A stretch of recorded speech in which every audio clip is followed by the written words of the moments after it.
Thank you, Lori. The Dr. Edwin Walker Award recognizes a member of the medical community for their partnership with VNA Plus in delivering excellence in compassionate care. Dr. Walker was a founder of Evansville Welborn Walker Hospital. As a physician, he encountered many patients struggling with their access to health care in our community. In 1888, he encouraged the formation of the King's Daughters Circle, which was the area's first charity group to visit ill patients. This organization is now known as VNA Plus. On behalf of VNA Plus, I'm honored to present this award this evening to a distinguished member of the medical community, Dr. Mark Browning of Oncology Hematology Associates.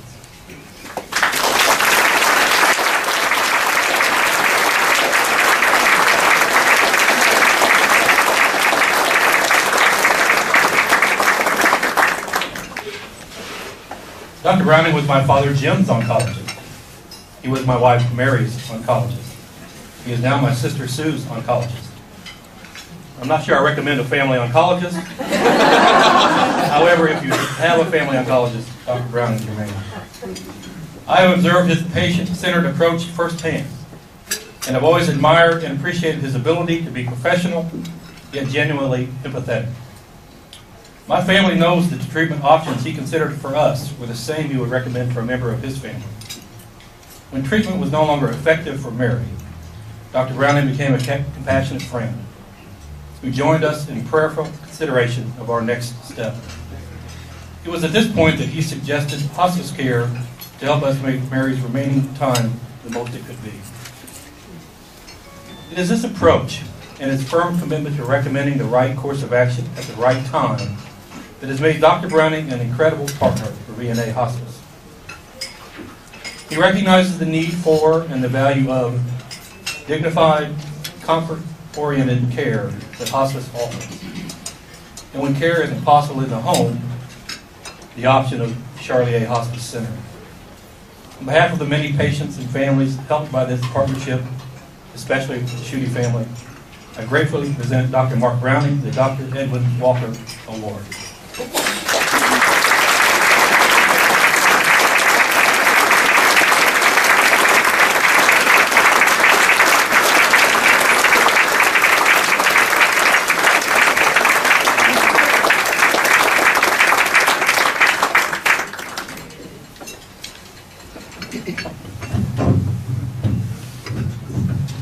Thank you, Eric. Does that work? You hear me in the back? Thank you very much. An award for compassion, probably one of the most important virtues in our society today. I can't thank you enough for an award for compassion. I had a few other things to say, and I just think that the Schutte family has just been a superb example of people getting together. When I took care of Jim, they have 9 kids, so we would get in a room together and they get in a circle and they hold each other's hands, and they allow me in that circle and we talk about options and we pray, and the experience there was an intangible experience. It was a lot of power in that experience, and it was always stuck with me. After that, I was fortunate enough to, David asked me to take care of his wife, Mary. And Mary wasn't very tall, and but she had a lot of power in that little body. She's an amazing person, and thought through everything. She was on the East Coast and brought some of the East Coast mentality to Evansville. Evansville wasn't used to the East Coast mentality, but she got us a little more used to it. Tremendous lady, and the VNA Hospice downtown was just a superb support for her and the family, like it is for everybody else. A few other things I wanted to say. I'm the only second man that stepped up here. Everybody prior to this was a woman. And I think what you're going to find in society, I think women are taking over.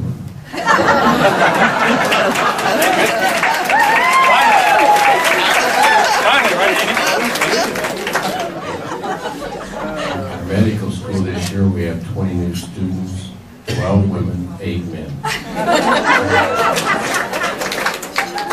went there in 1973, there were 10 men and 0 women. There's lots of changes in society. And why I'm bringing women up is, if you think about the history of hospice in general, I know you don't want to hear the whole history of hospice, but the history of hospice started back in the Crusades time, when they'd go over the long distance and they'd find all these people that were not very healthy. And after that, the Middle Ages, there was lots of clergy, and they took care of the hospice patients during that time. And then the clergy dispersed, and so in the 1700s, Daughters of Charity took over, and they did a lot for hospice patients at that time. Then in the late 1900s, there was a Sisters of Charity from up in Ireland, and they took over and started doing a lot of good for people that need hospice care. But then modern hospice started about the 1950s. In the 1950s, we had a lady again, blanking on her name, but she was English and started with a B. But anyway, she was a nurse or a social worker, and then she saw some guy from Portugal that needed some help, and he was very sick. And all of a sudden, she said, "This is a need that's not met in our society." And that was in the 1950s. The doctor told her at that time, for you to be good in this type of service, you're going to need to be a doctor. So she went to medical school and graduated medical school in 1957. And she was one of the major forces of hospice care. And she went around America in 1963 and gave talks and said hospice is important. And about 1970, we had 0 people that went to hospice. 2010, 1.6 million used their services. So in 40 years, you've seen go from 0 to 1.6 million. That's a tremendous increase in the use of the services. It was a social need. It was a need by individuals, and then the individuals cried out that they needed this help. And so people like the Charliers, like the Ravens, like the Bussins, stepped up to the plate and helped our society and helped Evansville. Jennifer and 2 boys and I lived in San Diego, and we lived there, and there was a San Diego hospice there, and I thought it was the best in the world. It was created by Joan Kroc. Joan Kroc's husband owned McDonald's, so she had a fairly deep pocket. So that hospice I thought was a Cadillac or Rolls Royce. I would see my patients there, and it had about 20 beds, and you'd walk in that hospice, and the ambience was unbelievable. You'd walk in there, and you just felt like you wanted to stay, and you weren't even a patient. And the hospice here, if you read the Sunday paper from 2 weeks ago, Laura Winkleman said the architect named Charlene Benty described that she did a lot of work for our hospice here. Our hospice here opened in about 2003 or so, so did a lot of heart and soul searching. I think that's very much of an understatement. This lady went around the country and found out all the things they put in a hospice. If you walk in that hospice downtown, I feel the same way as I feel when I walk into the San Diego hospice. It is a world.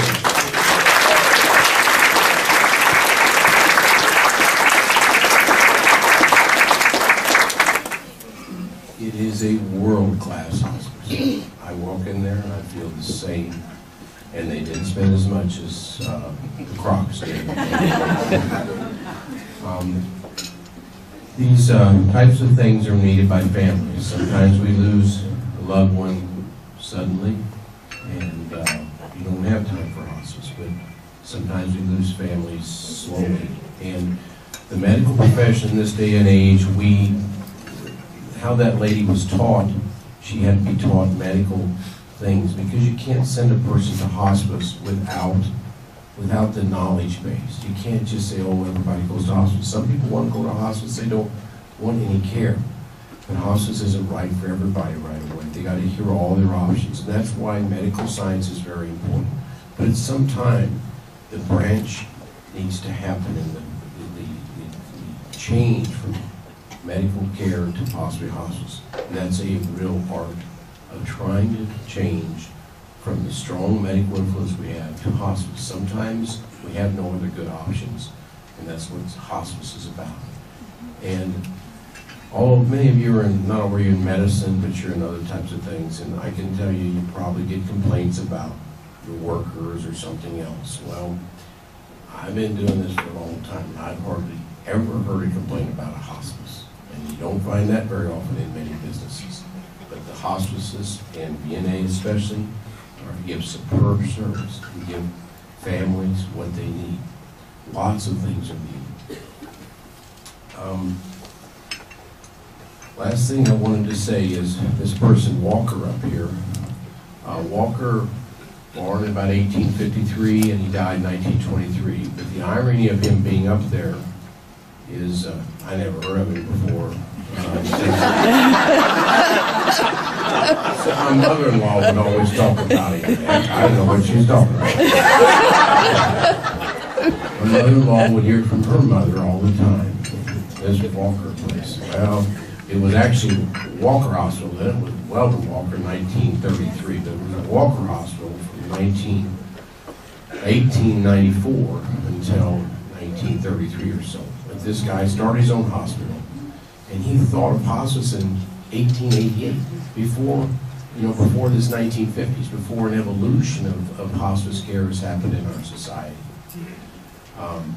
But the irony is that he taught my wife and my two brother-in-laws' grandmother. She was a nurse at the Walker Hospital in 1913, 1940, 50, and he was their teacher. And here you're giving me this award. So, Awesome. Wow.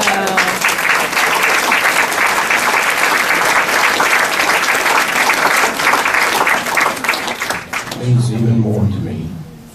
The last thing I want to say is, certain things about, all of you have individuals, or you wouldn't be here. You have families or friends, and you've used hospice services, so you're really the choir. But we need to support the hospice services in town. You see what the Charliers have done. You see what the Bussings have done. You see what the Ravens have done. You see what many other people I don't even know have done. But we need to support that, because that's society that's coming behind individuals that don't have the funds, don't have the wherewithal to help their loved ones. Thank you.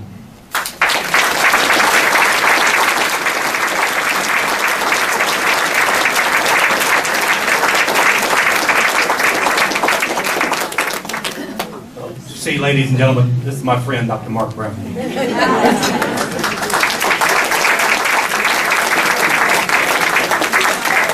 I want to recognize that Dr. Browning's mother, Dee Browning, is here with us this evening.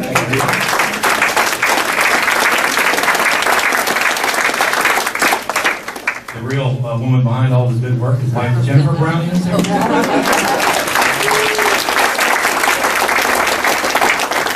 And his son Ryan Browning is here.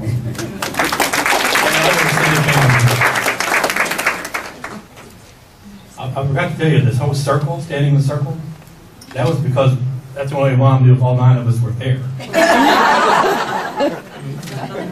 Okay, get in the circle, everybody. Now I'd like to introduce Mr. John Collins, the Charlier Hospice Center Clinical Supervisor, to present the next award.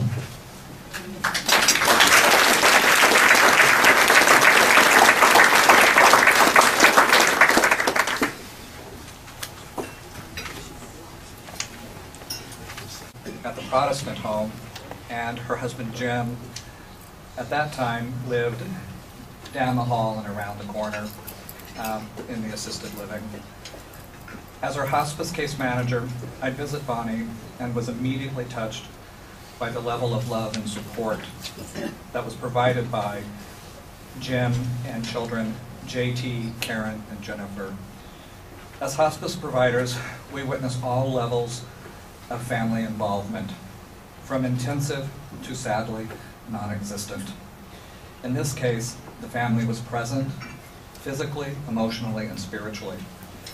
I smile when I remember Karen fixing her mother's hair and JT keeping the mood light with jokes and stories. After about a month, Bonnie's symptoms and pain required more intensive care, so she was transferred to the Charlier Hospice Center at VNA Plus. Here again, Jim and his children were actively involved, partners with VNA caregivers, and assured Bonnie was surrounded by love.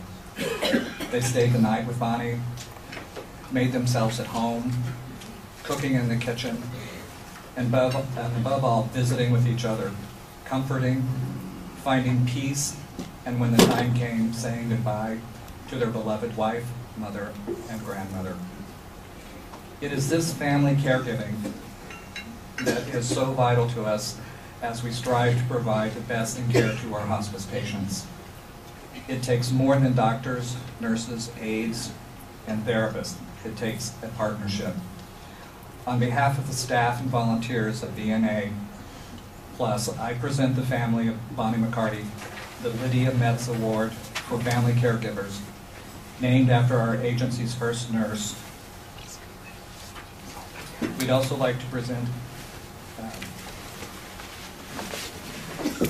each with a small memento for this event. Thank you.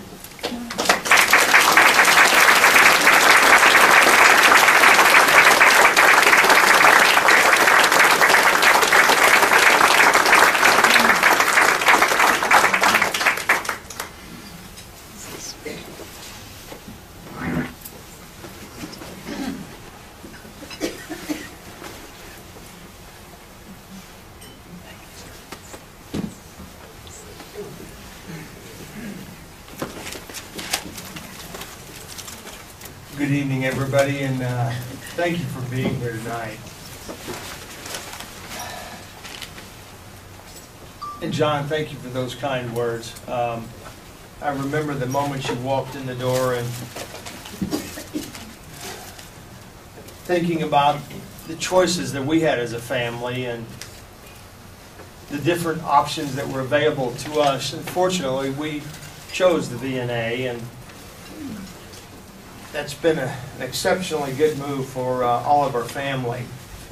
I hope to indulge you just for a moment and ask that maybe all of you kind of look back in time and try and remember your childhood and those fun things about your childhood. I remember riding my pony down to Plaza Grade School. I remember going on a lot of really fun family vacations. My mom and dad took all of us all over the United States, and what a wonderful time it was. I remember my dad taking me fishing. It wasn't just a few years ago we went to Florida and caught a bunch of great fish, and those moments will be etched in my mind forever. I also remember going with my mother when she called me Little Jimmy and Little Shaver, and we had a Volkswagen minivan, stick shift. I don't even know when the car was made, but I was old enough to ride in the front seat, and I always watched her shifting gears and hitting the clutch and missing the gears. But my mom used to take me across town, and I wasn't really sure what we were doing, but we were going to see people. We were going to help people. My mom was a VNA nurse. I really didn't know what she was doing, but it was doing something good for people that at the time I thought was pretty impressive. That same VW bus we used to take and pick young children up and put their wheelchairs in the back, put them in somehow, we got them in there, and we'd take them over the rehabilitation center. My mom helped people with their medical needs in their homes, and she was a caregiver not only to our family but to people that she didn't know. And as a little shaver, that left an impression on me that I'll never forget. Little would I know that the same group of selfless, compassionate caregivers known today as the Visiting Nurses Plus would someday help support and guide our family during our mother's final days. John Collins, would you stand up again? Mary Ann DeHaan.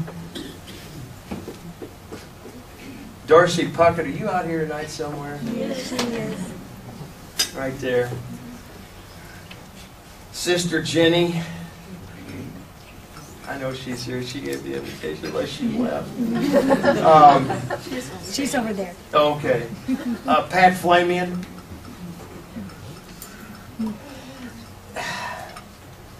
Thanks for being there, all of you.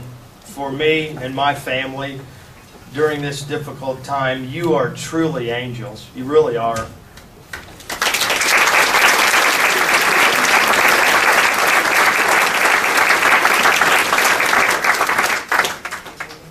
Betty, Shirley A., would you please stand up? I remember when you used to come in the garden center all the time because I thought you were a beautiful woman then, and you still are. Yes, she is.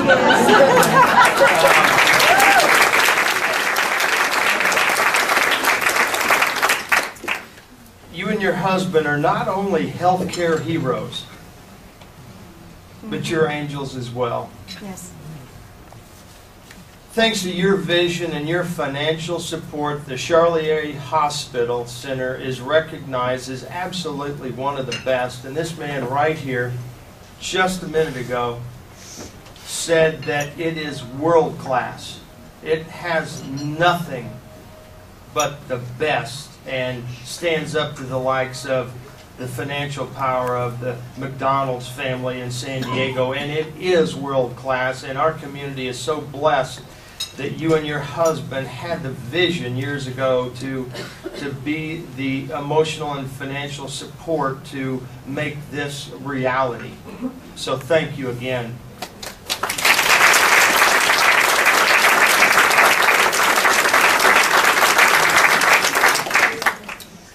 Little did I know that when my little company, Colonial Landscape, the Charlier Hospice Center, that one day our family would be spending time amongst the flowering dogwoods and the gurgling fountain that opened up to our mother's room.